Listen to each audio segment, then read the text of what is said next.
జపమాల ప్రేక్షకులకు నమస్కారం. ఓం వరవరదాయ విజయ గణపతే నమః. శ్రీ గురుభ్యో నమః. శ్రీమాత్రే నమః. ఈరోజు పంచమాశ్వాసం విందాము.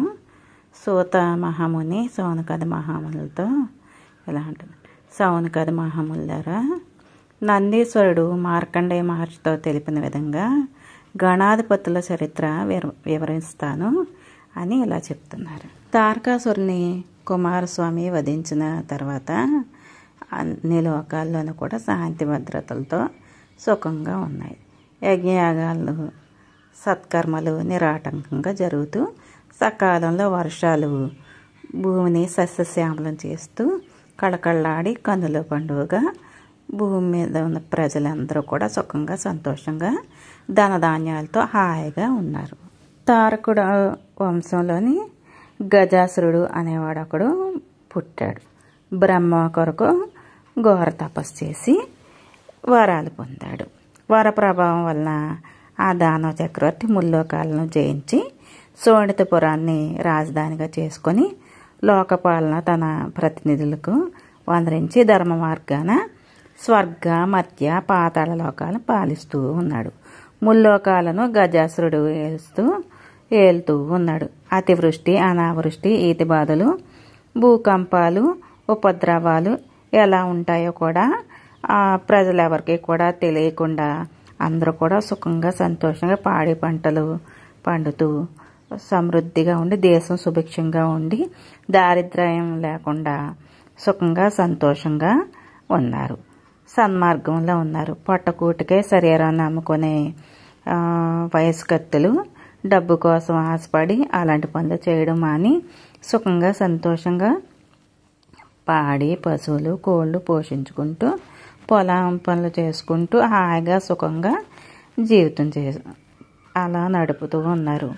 అందరూ కూడా రామరాజ్యంలో ఎలా అయితే సుఖంగా సంతోషంగా ఉన్నారో అలాగే ఇతని పరిపాలనలో అందరూ సుఖంగా సంతోషంగా ఉన్నారు. స్త్రీలందరూ కూడా తమ భర్తలతో సుఖంగా సంతోషంగా కాపురం చేసుకుంటున్నారు. గజాసురుడు రాజప్రతినిధిని ఏర్పాటు చేసి ముల్లోకాలను ఇలా హాయిగా పాలిస్తూ ఉన్నాడు. సర్వకాల సర్వావస్థల ఎందు కూడా శివుని పూజిస్తూ ఉన్నాడు. ధ్యానం చేస్తూ ఉన్నాడు. శివభక్తి పారాయణుడే ఉన్నాడు. ఎప్పుడైనా ఒక పరిరాజకీయ వ్యవహారాల్లో పరిపాలన వ్యవస్థ పరిశీలించి పర్యవేక్షణ చేస్తూ ప్రజలు రాజప్రతినిధులు పరస్పర సహకారాల భావంతో మెలుగుతూ ఉండటం గమనించి గజాసురుడు సంతోషంగా ఉన్నాడు. ముల్లోకాల వాసులకు ఇట్టి పరిపాలన చాలా బాగా చేసుకుంటూ ఉన్నారు. కానీ గజాసురుడు రాక్షసుడు రాజుగా ఉండడం మున్ముందు కీడుగా ఉంటుంది అని చెప్పి శంఖతో దేవతలు లోపల ఆలోచిస్తూ ఉన్నారు. పురోహిత మహత్యులు ప్రధాన పౌరజనులు సుఖాసీనులుగా ఉండి గజాసురుడు కొలువు తీరని లోక వ్యవహారాలకు వచ్చి ముచ్చటిస్తూ ఉన్నారు. సభాభవనంలో నారద మునీంద్రుడు ప్రవేశించాడు. గజాసురుడు సురమునిని విశేషంగా సత్కరించి సగౌరవం కూర్చోమని నియమించి మాటల సందర్భంలో కలహప్రియుడు, గజాసుర, నీకన్నా శివభక్తుడు ఇంకొకడు ఉన్నాడు. నిరంతర శివ పూజ తత్పరుడివి నీవు. శివుడు కైలాసమున ఉండుట, నీవు శోణితపురంలో ఉండడం సౌకర్యంగా ఉన్నట్టు నాకు తోచట్లేదు. కాబట్టి నువ్వు చంద్రమౌళీశ్వరుడిని ఒప్పించి నీ హృదయ మందిరాన ప్రతిష్ఠించుకో అని ఇక చెప్పవలసింది ఏముంది. ఇప్పటికే 3 లోకాలు ఎంత కట్టుదిట్టంగా ఒక కొలికి తెచ్చి ప్రజారంజకంగా పరిపాలించిన నీ వంటి మహాప్రభు ఇంతవరకు లేడు. ఇక ముందు ఉండబోడు. ఘనతర కీర్తి గడించావు. ఇక శంకరుడు నీ హృదయ విహారి అయిన దేవాది దేవతలు శంకరుని ఆశ్రయించుకొని నీ మ్రోల నిలిచేందురు సుమ. ఆహా, ఎంత భాగ్యము దానవ సార్వభౌమ. నీ కీర్తి చంద్రికలు చతుర్థ భువనాలందు వెళ్ళి విరిసి ఇక ఉంటాయి. ఇక నాకు సెలవు, పోయి వస్తాను అని పలికి మాత మీటుకుంటూ గగన మార్గాన పయనిస్తూ ఉన్నాడు. నారదుడు ప్రియోక్తులకి గజాసురుడు చెవులు చాటంతలైపోయి అతనికి ఇంకా తలకెక్కిపోయింది. గజాసురుడు ఈశ్వరుని గూర్చి లెస్సగా పూజించి ధ్యానించి పరమేశ్వరుడు గజాసురుడికి ప్రత్యక్షమయ్యాడు. ఏం వరం కావాలో అడుగు నాయన, నా భక్తుడివి నువ్వు అని. ప్రభు పరంధామ, నీ సన్నిధానాన నాకొక పెన్నిది వంటిది, నేను ఉండలేకపోతున్నాను. భక్తుడు ఒక చోట, భక్తవత్సలుడు ఒక చోట ఉండటం అంత నాకేమీ సబబుగా అనిపించట్లేదు. కాబట్టి ఓ దేవతా సార్వభౌమ, అఖిలాండ కోటి బ్రహ్మాండ నాయక, ఆది మధ్యాంతరహిత, నీవు నా హృదయం నందు సదా వసించి భాగ్యము నాకు ప్రసాదించు అని అడిగాడు. శివుడు తథాస్తని వరమిస్తాడు. పార్థివలింగ రూపం ధరించి గజాసురుడు హృదయాన్ని ప్రవేశిస్తాడు. దైత్య నాయకుని ఆనందానికి మేర లేకుండా ఉంది. ఇతోధికంగా శివుడిని ఆరాధించాడు. గజాసురుడు అలా కాలం గడుపుతూ ఉన్నాడు. కైలాసం అందుకని మరి ఒక తావునందుకని శివుడు కనిపించకపోయేసరికి రుద్రగణాలు ఎదికి వేసారి చింతిల్లి పార్వతీదేవి తన పరిచారకుల అయిన జయ, విజయ అనే వారిని ఈశ్వరుని క్షేమ సమాచారాలు తెలుసుకొని రమ్మని పంపగా వారు రుద్రగణాలను అడుగుతారు. శివుని జాడ తెలియదని గౌరీదేవితో విన్నవించారు.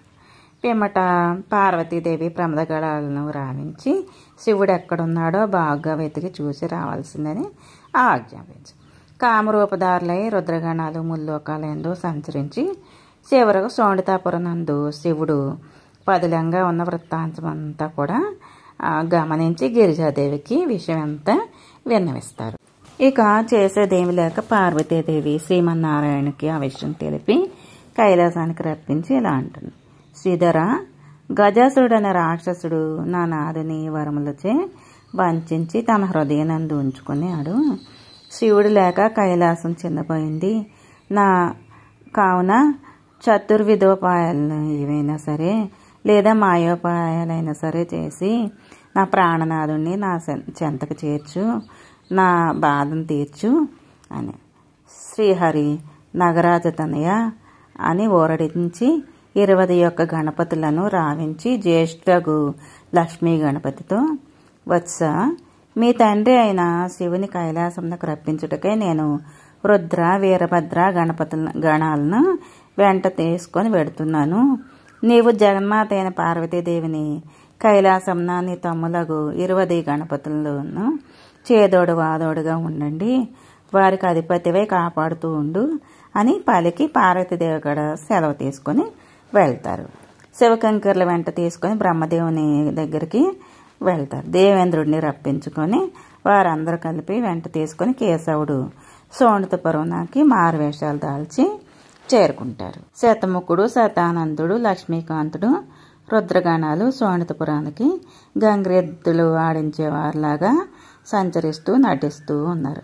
ఆ ఆట అందు నందీశ్వరుడు గంగిరెద్దు, బ్రహ్మ సన్నాయి మేళ వాయించేవాడు, దేవేంద్రుడు జేగంట కొట్టువాడు, భృంగి విరణం అంటే వేణని వాయించేవాడు, జనార్దనుడు స్తోత్ర పాఠకం వేషం వేశాడు.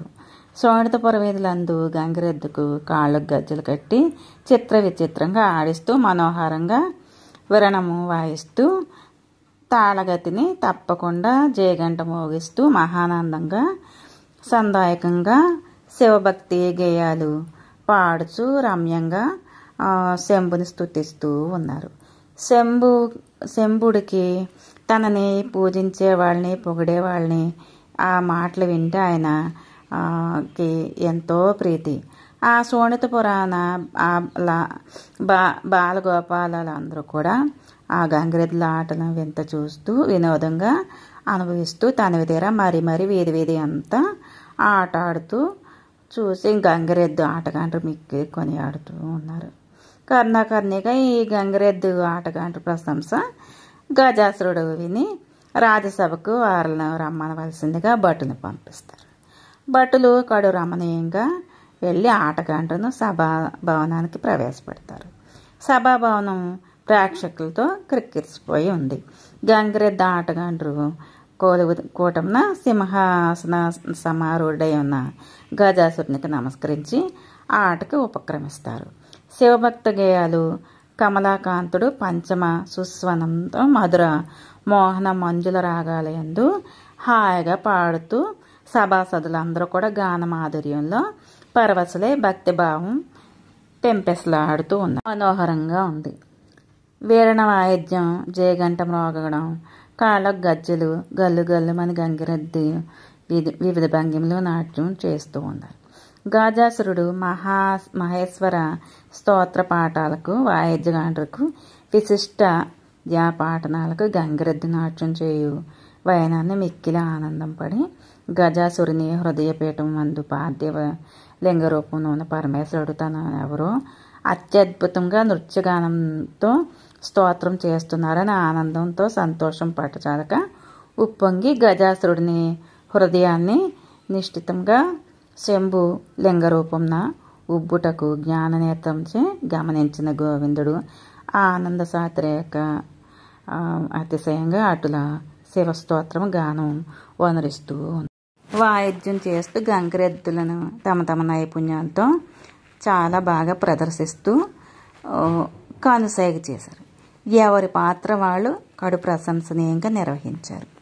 శివుడు లింగ రూపంలో ఉప్పొంగిపోయి అంతకంతకు అతిశయంగా భువనభోంతరాలను ఆక్రమించినట్లు పెద్దగా అయిపోయాడు. శివలింగ పరిమాణం పెద్దదవుచుండగా గజాసురుడు కడుపు చాలా పెద్దదయ్యి ముక్కలయ్యి కంఠమునందు ఊపిరాడకపోవడంతో ఆటగాండ్ర వంక గుడ్లు అప్పగించి చూసి ఇది శ్రీహరిమాయ, దాట వెళ్ళలేదు, ఇక లాభం లేదని అనుకుని శంకర పరమేశ్వర రక్షింపుమని ప్రార్థిస్తాడు. గజాసురుడు పట్టు చీల్చుకుని శంకరుడు బయటకు వచ్చి సమయాన గజాసుర నీ కాలం తీరింది, ఏదైనా వరం కోరుకో అనుగ్రహిస్తాను అని పలుకుతాడు. దేవదేవ ప్రభు, నా శరము పూజార్హమైనట్లు నా చర్మము నీవు ధరించుము, నాకు జన్మరాహిత్యము ఉన్నట్లుగా వరమివ్వు అని ప్రసాదించమని వేడుకుంటాడు.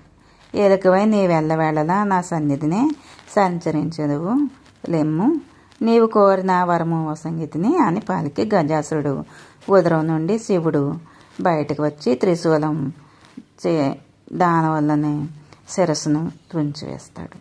దానవ చక్రవర్తి మడిగానే అంటే చనిపోగానే రాక్షసులు అందరూ యుద్ధానికి తలంపుగా అంటే తలుస్తారన్నమాట. ఈ శ్రీ మహావిష్ణువు సుదర్శన చక్రాన్ని రాక్షసుల నేల కూల్చడానికి ఉపయోగిస్తాడు. ఈశ్వరుడు గజాసురుడిని శిరస్సు భద్రపరచమని శరీరం చర్మంను తాను ధరించి గజ చర్మాంబధారి అయి వినుతికెక్కుతాడు. గంగిరెద్ది ఆటగాండ్రు తమ తమ నిజ రూపాలు దాల్చి శివుడు బ్రహ్మ విష్ణువు ఇంద్రుని చూచి కుశల ప్రశ్నలు అనురించి రుద్ర వీరభద్ర గణాలను చూసి సంతోషపడి గజాసురుడు సంహారం అనురించినందుకు స్వర్లోకవాసులకు సంతోషపడి పుష్పవర్షం వృష్టి కురిపించాడు. శివుని అభిషేకం చేసి పూజిస్తారు. గణపతుల చరిత్ర. త్రిమూర్తులు, ఇంద్రాది దేవతలు, ప్రమదగణాలు కైలాసానికి చేరుతారు. ఈశ్వర సందర్శనార్థం 33 కోట్ల దేవతలు మునులు అందరూ కూడా వచ్చి శివుడికి వందనాలు వనరించి స్తుతిస్తారు. వచ్చిన వారిని అందరినీ కూడా శివుడు ఉచితాసనాలపై కూర్చుండా నియోగించి లోక వ్యవహారాల గురించి మాట్లాడుతూ నందీశ్వరుడిని ప్రమదగణాలను పిలిచి తన రాకను పార్వతీదేవికి తెలియజేయమని ఆజ్ఞాపిస్తాడు. శివుని రాక జయ అను పరిచారిక వలన తెలుసుకొని పార్వతీదేవి పరమానందం పొంది ఆమె అభ్యంగన స్నానం అనురించడానికి స్నాన మందిరానికి వెళ్తూ గణాధిపతుల్ని పిలిచి లోన ఎవ్వరికి ప్రవేశించకుండా ఉంచమని ఆజ్ఞాపిస్తుంది. పిమ్మట కొంత తడవున నందీశ్వరాదులు సింహ ద్వారం దగ్గరికి వచ్చిన లోనికి ప్రవేశం ఉండదు అని చెప్పి గణాధిపతులు వారిని అడ్డగిస్తారు. శివుని ఆజ్ఞ శిరసాహించి లోనికి ఏగుట మమ్ము అడ్డగించుటకు మీరెవరని నందీశ్వరులు గణాధిపతులు గద్దిస్తారు. ప్రయోజనం లేకపోయింది. మంచి మాటలు మించిపోయినాయి, వాగ్వాదాలు చెలగిపోయినాయి. చెలరేగి కలహ ప్రారంభం అయింది. జయ అనే పరిచారిక స్నాన మందిరాన్ని ఉన్న పార్వతీదేవితో రుద్రగణాలను గణపతులపై పడి పోర్చున్నారు. మన వారెవరైనా చేయజాలక మిన్నకున్నారని తెలుపుతుంది. పార్వతీదేవి రోషావేశాలను దేవి గణపతుల రుద్రగణాలపై పోరాడి నృత్యం చేస్తుంది. దేవి గణాలు గణాధిపతుల బాసుటగా నిలబడి రుద్రగాణాలపై పడి విజృంభింప వారికి దిక్కుతోచక శివుని వద్దకు పరుగిడి వెళ్ళిపోతారు. జరిగిన వృత్తాంతం అంతా చెప్తారు. తమకు జరిగిన పరాభవాన్ని తెలుపుతూ మొరపెట్టుకుంటారు. అక్కడ ఉన్న నారదుడు, ఇదేమి చోద్యంగా ఉంది, ఈశ్వరాజ్ఞ పాటించు, మీకిట్టి పరాజయం కలిగిందా అంటాడు. ముక్కుపై వేసుకొని ఈశ్వరుడు కోపద్రికుడై తన త్రిశూలాన్ని గణాధిపతులపై విసురుతాడు. 21 గణాధిపతుల తలలు తెగిపడతాయి. పార్వతీదేవి తన ముద్దుల కుమారుల గతి మిక్కిలి విచారం పొంది ఈశ్వరుడు తన రాకను పార్వతీదేవికి ఎరిగించుటకై స్వయంగా తానే బ్రహ్మ విష్ణువుని వెంట పెట్టుకొని గౌరీ మందిరానికి వెళ్తాడు.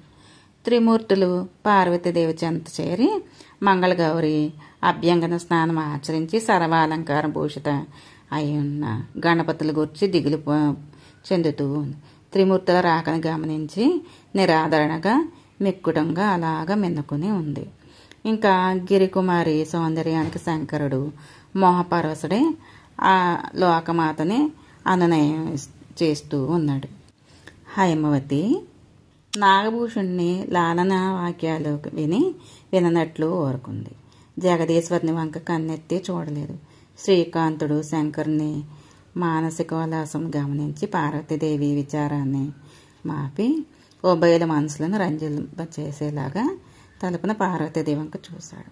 సోదరిమణి, గాజాసుర సంహారంచే నీ ప్రాణనాథుడు చతుర్దశ భువనవాసులచే సంస్తుతింపబడుచున్నాడు. నీవు పెదవి విప్పి మాట్లాడుకుంటుట న్యాయమా? శంకరుని జాడ తెలియక చింతిల్లి చూడవలసిన నీవు వీళ్ళూరిన అందుకు నియోగించితివి నన్ను. క్షేమంగా నీ నాదుణ్ణి నీ చెంత చేరి నీ విసుమంతైనా పలకరించకుండా ఉండటం పాడి కాదు. ఇంతకు నీవు దేనికై దిగులొందుతున్నావు? లోకేకనాథుడు నీ ప్రాణనాథుడు ఉండగా బ్రహ్మ మొదలకు మేమెల్లరము అతని అండగా ఉన్నాము. నీవేలా వాపోతున్నావు అని పలుకుతాడు. పార్వతీదేవి అందుకు, మాధవ, తల్లి మాట జవదాటక నే పాప మెరుగని గణాధిపతుల్ని 21 త్రిశూలాలతో ఒక్క పెట్టిన ఖండించుట అది నాకు చాలా విచారంగా ఉన్నది. గణాధిపతులను ఎల్లరిని బ్రతికించిన వారిని అప్పుడు పదవుల అవసంగి వారికి అప్పుడు కానీ నాకు మనోవ్యధ తొలగదు అని చెప్పి అంటుంది. జగదంబ కోరికను మన్నించి త్రిమూర్తులు ఆలోచిస్తారు.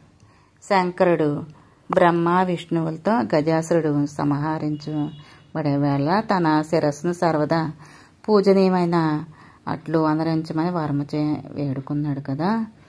కాబట్టి రాక్షసునకు నేను ఇచ్చిన వరము సఫలమగినట్లు పార్వతీ మనోరథం ఈడేరినట్లుగా గజాసురుని శిరస్సును గణపతి మొండానికి అతికిద్దాము అని అంటాడు. బ్రహ్మాది దేవతలు లెస్స అని అంటారు.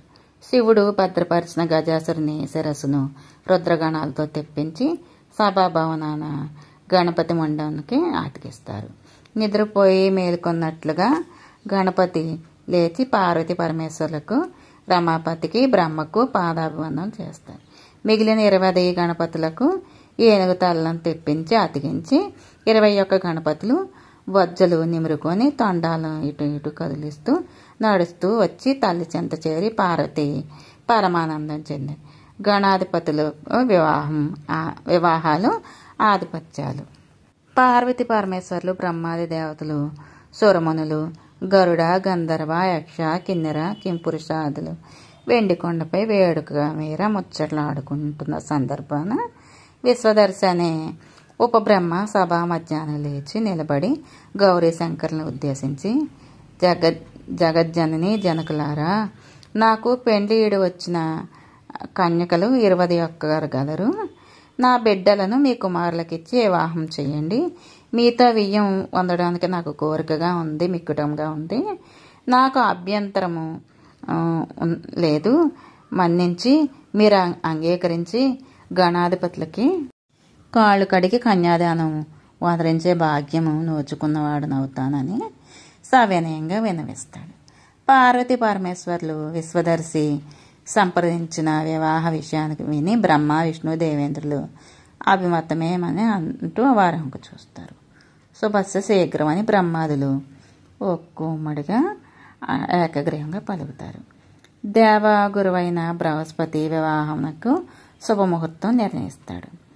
బృహస్పతి పౌరోహిత్యాన్ని వహించి విధి విధానంగా శాస్త్ర సమ్మతంగా గణాధిపతులకు తొలుత ఉపనయనం వనరించి ఓంకార స్వరూపుడగు శివుడు కుమారులకు బ్రహ్మోపదేశం వనరించి నిర్ణీత శుభముహూర్తాన విశ్వదర్శి తన కుమార్తెలను 21 గణాధిపతులకు 21 సాలంకృత కన్యాదానం వనరించి 21 గణపతుల పేర్లు వారికి ఎదురుగా వారి భార్యల పేర్లు ఇక్కడ పేర్కొన్నారు.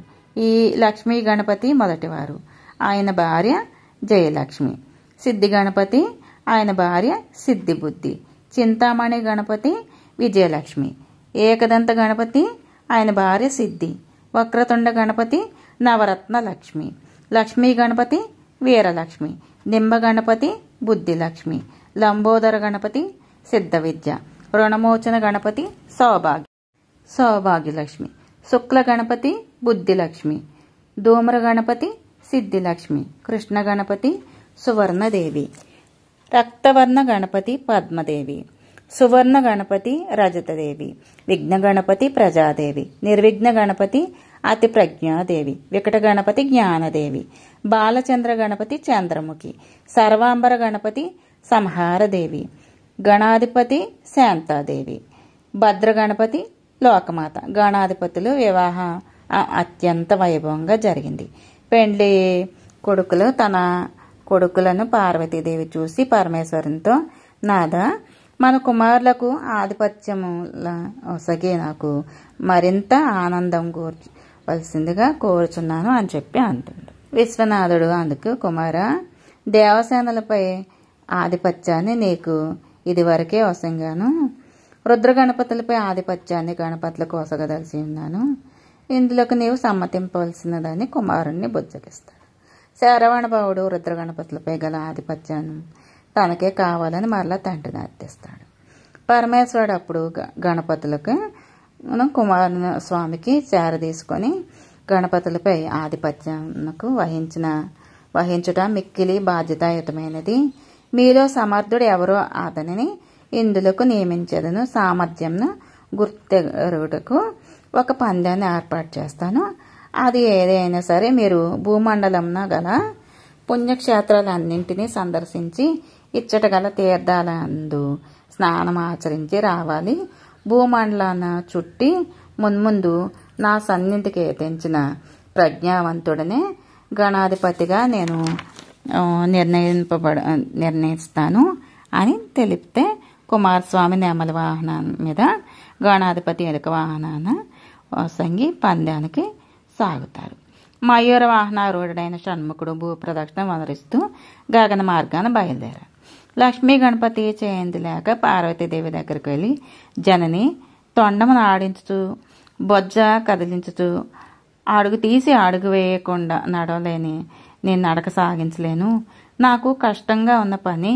మూషికం ఎక్కి నేనేమి యాత్రలు చేయగలను.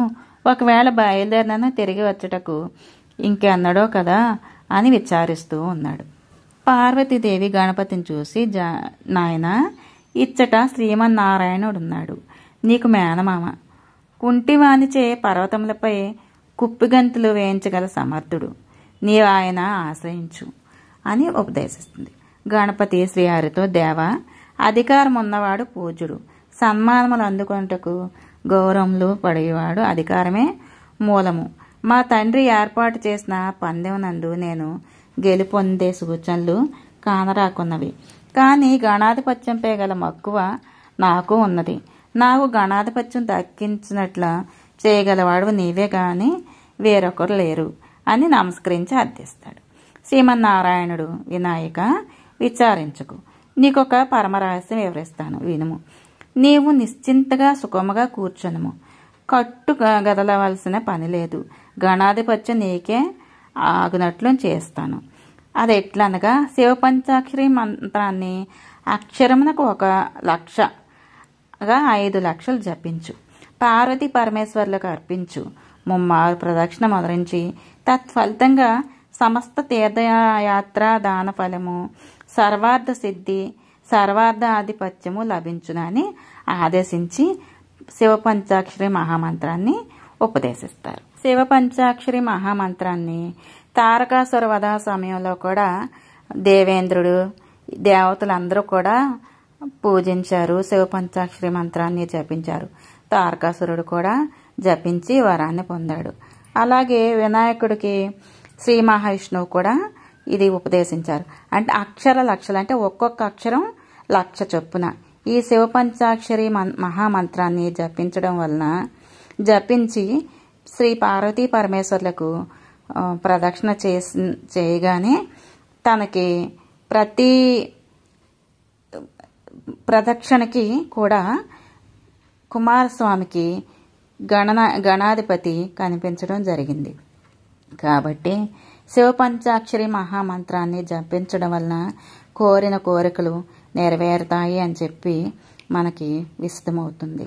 ఇక గణపతి శివపంచాక్షరి మహామంత్రాన్ని 5 లక్షలు జపం చేసి పార్వతీ పరమేశ్వర్లుగా అర్పించి ముమ్మారు ప్రదక్షిణ అందరించి చేతులు జోడించి నిలబడి దేవతలందరూ కూడా గణపతి పందెం పాల్గొన లేదే అని ఒకరినొకరు గుసగుసలాడుకుంటూ ఉన్నారు.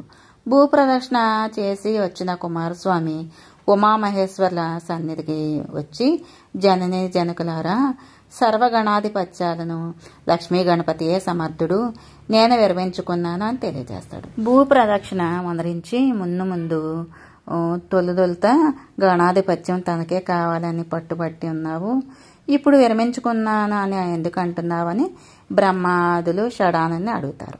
కుమారస్వామి సభాసదులను ఉద్దేశించి, మహామహులారా, నేను భూమండలంకు గల పవిత్ర పుణ్యతీర్థాలందు అన్నింటినీ స్నానం మొదరించి వెళ్ళినాను కదా, నేను ఎక్కడికి వెళ్ళినా ఇంతకు ముందే గణపతి తీర్థస్నానం ఆచరించి భూసురులకు దానాలు ధర్మాలు చేసి వెళ్ళాడు అని చెప్పి ప్రతి ఒక్కరూ తెలిపారు.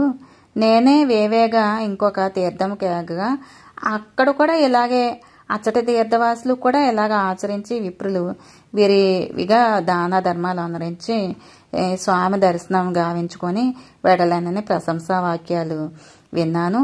ఫలితంగా గణపతికి దక్కినదని ఒప్పుకున్నాను. బ్రహ్మాదులు గణపతి సుఖముగా కైలాసాన జింక చర్మంపై పద్మాసనేశుడైన కడుపున ఉన్న కుడుములు కదలకే ఇంతటి ఘనకారం సాధించడం శివపంచాక్షరి మహామంత్ర జప ఫలితమే అని ఆశ్చర్యం పొందుతారు. శివపంచాక్షరి మహామంత్రం భోగ మోక్ష ఫలప్రదాయకమని బ్రహ్మాదులు తెలుసుకుంటారు. త్రిమూర్తులు గణపతుల్లో జ్యేష్ఠుడు. శివపంచాక్షరి మహామంత్రం దీక్షా పరతంత్రుడు నాకు లక్ష్మీ గణపతిని సర్వగణాధిపత్యనకు తగినవాడని అందరూ కూడా ప్రశంసిస్తారు, నిర్ణయిస్తారు. పరమేశ్వరుడు యక్ష గంధర్వ కిన్నెర కింపురుషాదిగా గల ఈడేరు జగాలనున్న వారిని అందరినీ ఆహ్వానించి నదీ సాగర జలాలు రుద్ర గణపతులతో తెప్పించి లక్ష్మీ గణపతిని జయలక్ష్మి సమేతంగా వెండికొండయందు నవరత్న పొదిగిన బంగారు సింహాసనంపై సుఖాసనను పొంది శివుడిలా అంటాడు, లక్ష్మీ గణపతి, నీవు గణపతులకెల్లా వయసున పెద్దవాడవు. పద్దరకమునకు తగినట్లు యుక్తి శక్తి నీకు మిక్కుటముగా కలవు. నీకు సర్వగణాధిపత్యమును వసగా శుభ సమయమున సువర్ణ కలశోది కాల్చే పట్టాభిషేకం చేయుచున్నాను. నీవు 20 సోదరులపై నీవు ఉన్నత పదవి అలంకరించితివి. మీరెల్లరూ ముల్లోకాలను సంచరించుచు మిమ్ములను పూజించు వాళ్లకు స్మరించు వాళ్లకు మీ అనుగ్రహమునకై జపతపములు అనరించు వాళ్లకు సమస్త శుభములు ప్రసాదింపుము. అట్టి వార్లకు ఎట్టి ఆపద రాకుండా కాపాడుము. వారు అనరించిన కార్యాలకు విఘ్నములు వాటిల్లకుండా సదా రక్షించవలసిన పని ఉంది అని పలికి సభాసదులు అందరూ కూడా లక్ష్మీ గణపతికి జేజేలు అనరు. హర్షధ్వనాలతో తమ సంతోషంను వెలబుచ్చరి. తదుపరి శంకరుడు దేవతలందరూ గాంచి, భక్తాగ్రేసరులారా, మీరు శుభకార్యాలు అనరించిన వేళ మున్ముందు గణపతిని పూజించి ధూపదీప నైవేద్యాలు వసంగి ఆ తదుపరి మీరు అనరించిన శుభకార్యాలను సాగించిన మీకెట్టి విఘ్నములు ఆపాదించవు. 33 కోట్ల దేవతల యందే ఒక్కని ముక్కిన మొక్కులు వేళలో ముందు గణపతిని ధ్యానించి నమస్కరించిన మీ అభీప్సరాలు ఈడేరుతాయి. గణపతి ధ్యానము, పూజలు, నవరాత్రులు దేవమానవులకు కార్యసిద్ధి, అభ్యుదయము, శ్రేయస్సు వసగగలవు అని వచించి త్రిమూర్తులు, ఇంద్రాదులు లక్ష్మీ గణపతికి లోక సంరక్షణార్థము అనేక దివ్యాస్త్రాలు, సమస్త శస్త్రాలు వసంగుతారు. అది అని సూతుడు సౌనకాది మహామునులకు తెలియజేస్తూ వారి వంక చూస్తారు. మహానీయులారా, ఈ గణాధిపతుల చరిత్ర వినినా, చదివినా, తలచిన శుభకార్యములు నెరవేరుటే కాక సమస్త సుఖములను బడెదురు. గణపతిని భక్తి శ్రద్ధలతో పూజించిన వారికి పూజలు నెరవేరని కోరికలంటూ ఉండవు. కలో చండీ వినాయకవు, కలియుగంన చండీ వినాయకులు వరప్రదాతలు అని నందీశ్వరుడు మార్కండేయ మహర్షికి తెలిపినని సూతుడు సౌనకాది మహామునులతో తెలిపి మునీశ్వరులందరూ కూడా మిక్కిలి ఆనందం పొంది ఉన్నారు. ఈ సూత మహాముని శివపంచాక్షరి మహిమ గణపతుల చరిత్ర వినుట మా సుకృత విశేషము. త్రిపురాసురులను ఈశ్వరుడు సంహరించిన కథ నీ వల్ల మేము కుతూహల చిత్తము వినుటకు వేడుకగా పొందుచున్నాము అని పలుకుతారు. ఓం నమశివాయ. ఈ కథ వినడం వలన, చదవడం వలన, అలాగే లక్ష్మీ గణపతులు 21 గణపతుల గురించి, అలాగే శివపంచాక్షరి మహామంత్రం వల్ల చదవడం వలన, ధ్యానం చేయడం వలన, జపించడం వలన ఏం జరుగుతుందో అవన్నీ కూడా మీకు తెలిసింది కదండి. మీకు అంతా మంచి జరగాలని నేను ఆ భగవంతుణ్ణి, పరమశివుణ్ణి కోరుకుంటున్నాను. ఓం నమశివాయ. Thank you for watching. మీరు ఈ కథలో చెప్పిన విధానంగా మీరు వినాయకుని, చండీదేవిని, శివుణ్ణి, శివపంచాక్షరి మంత్రాన్ని చదువుకుంటూ మీ కోరికలు నెరవేర్చుకుంటారని ఆశిస్తున్నాను.